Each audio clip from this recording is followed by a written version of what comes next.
po sa ating lahat. And siyempre, gusto ko pong mag-thank you kila Kuya Rab, kila Ate Jack, and kila Tito and Tita po sa opportunity na binigay po namin as ambassadors and ambassadors.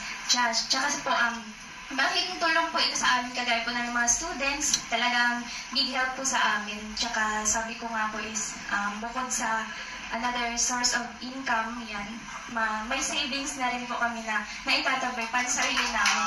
Yung dahil po sa, yan, yung dahil nila po ng tita.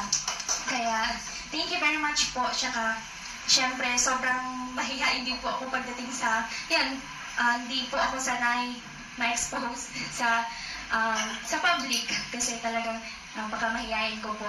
Then, dahil dito sa pagla-live selling namin is malaking tulong na boost yung confidence namin. Kaya, thank you very much po sa opportunity na ito. Yes, yun lang po. We are very proud of you, Carla, palagi. At least habang bata pa, na-experience na po nila, natututunan nila to. Kasi pagdating ng future, syempre, career mo naman ang iisipin mo. At least marunong ka na makipaghalubilo sa mga customers and clients. Tama ba, Madam? Thanks so much, Madam. And of course, wow.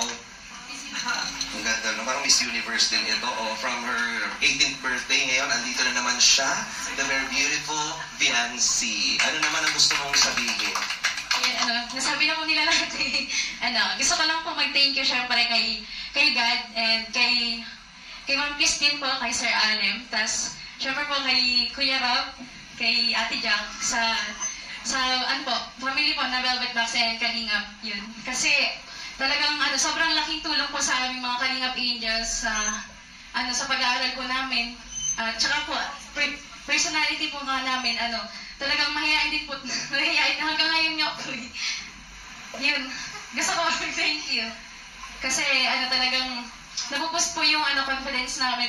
And sa mga minors po na patuloy pong nagmamine sa kahit na ganun po ako mag-live, minsan parang antamlay. Okay. Yan, gusto ko mag-thank you. And kay Sir Jomar po kasi, isa din po ako sa naging ambassadors po ni Sir Jomar. Yan. Nagulat nga po kasi, sabi ko po, kasali na po ako din sa, ni Sir Jomar, tapos nakinuha pa po ako sa Velvet Box, kaya,